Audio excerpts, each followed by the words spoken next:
আর এবারে নজর রাখা যাবে হাওড়ার বেলগাছিয়ার দিকে, কেননা বেলগাছিয়া, হাওড়ার বেলগাছিয়া হচ্ছে এখন আতঙ্কের অপর একটা নাম। কেন বলছি এ কথা? কারণ সেখানে ধসের জেরে কার্যত বিপর্যস্ত হয়ে পড়েছে জনজীবন। সেখানে বাড়ির মেঝেতে ফাটল দেখা যাচ্ছে, জল নেই, বিদ্যুৎ নেই, কার্যত অসহায় হয়ে পড়ছেন তারা। আর এই মতো পরিস্থিতিতে যখন প্রশাসনের পক্ষ থেকে কেউ আসছেন, জেলা শাসক হোক বা পুলিশ সুপার, তারা যখন সেখানে পৌঁছে যাচ্ছেন, স্থানীয় বাসিন্দাদের সঙ্গে একবার কথা বলা তো দূরের কথা, তাদের সঙ্গে দেখা পর্যন্ত করছেন না। তার ফলে কিন্তু আরো বেশি করে ক্ষোভ জন্মাচ্ছে এই যারা স্থানীয় বাসিন্দারা রয়েছেন এখানে, তাদের মধ্যে ক্ষোভ জন্মানোটা খুব সাহস রয়েছে, খুব স্বাভাবিক এটা। কেননা তারা এতদিন ধরে তারা যেভাবে সহ্য করে এসেছেন, বা আর এই মুহূর্তে তাদের যা পরিস্থিতি, তাতে তাদের মধ্যে ক্ষোভ জন্মানোটা খুব স্বাভাবিক। আমার সঙ্গে রয়েছেন এই মুহূর্তে আমাদের প্রতিনিধি পিঙ্কি অধিকারী রয়েছেন। পিঙ্কির কাছে চলে যাবো। পিঙ্কি, এই সমস্যা তারা বলছেন একদিনের নয়, দীর্ঘদিনের, অর্থাৎ প্রশাসনের পক্ষ থেকে একটা নজরদারির যে অভাব রয়েছে সেটা কার্যত স্পষ্ট।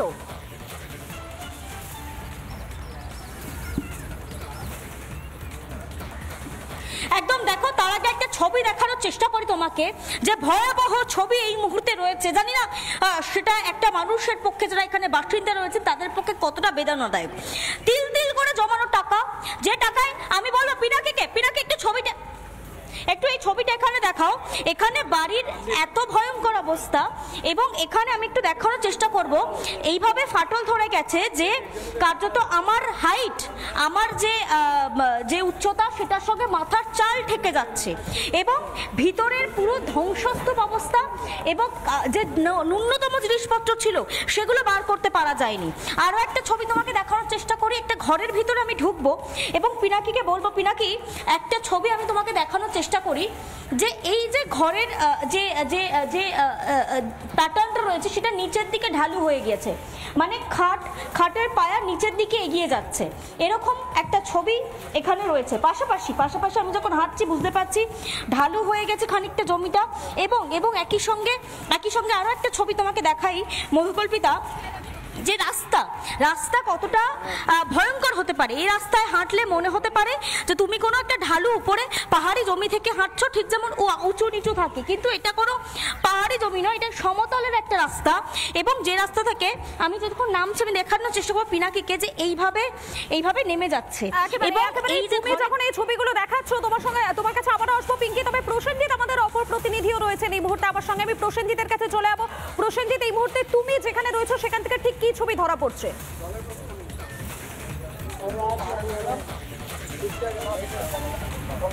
আমি যে জায়গায় রয়েছি সেই জায়গার চিত্রটা একবার দেখাতে বলবো, যে এখনো পর্যন্ত ইলেকট্রিসিটি যেভাবে নেই খাবার জল নেই, এলাকায় কোনো রকম সরকারি প্রতিনিধি বা এলাকার আধিকারিকরা বা কোনো জনপ্রতিনিধিও এই এলাকায় এখনো পর্যন্ত, দেখো বিপজ্জনকভাবে এই ইলেকট্রিকের পোস্ট পড়ে রয়েছে, এই ছোট ছোট বাচ্চা কাচ্চাদের নিয়ে তাদেরকে নিয়ে চলাফেরা করছে।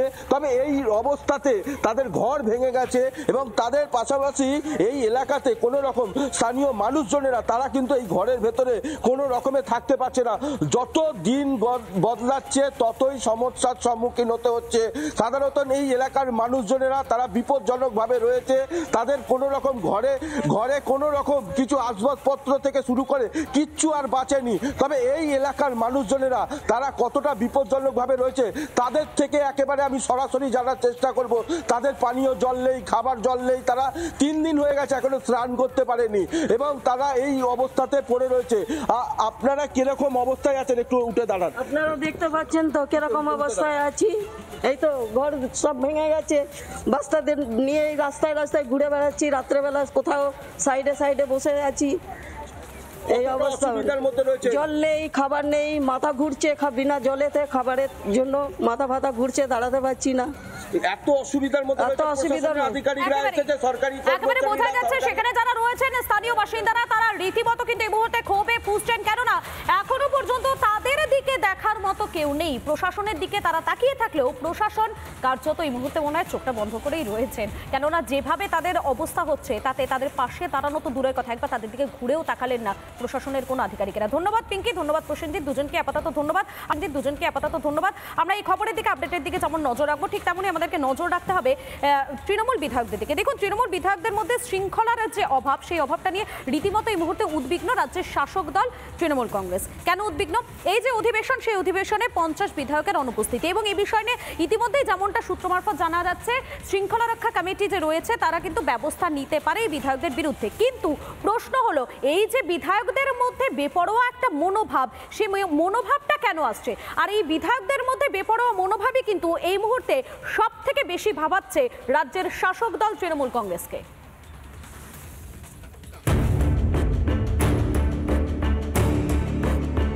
শৃঙ্খলার অভাব নাকি মমতার কর্তৃত্ব অস্বীকার? দলের হুইপকে পাত্তা না দিয়ে বিধানসভায় অনুপস্থিত থাকছেন তৃণমূল বিধায়করা, আর সংখ্যাটাও নেহাত কম না। পরিস্থিতি এমন পর্যায়ে পৌঁছেছে যে আসরে নামতে হচ্ছে তৃণমূলের শৃঙ্খলা রক্ষা কমিটিকেও।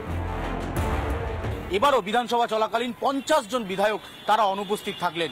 দলের শৃঙ্খলা রক্ষা কমিটি মুখ্য সচেতকের সাথে কথা বলে এই 50 জনের তালিকা তৈরি করা হচ্ছে, তারপরেই দল কড়া ব্যবস্থা নিচ্ছে। বাজেট অধিবেশনের শেষ দুদিন জারি হয়েছিল হুইপ।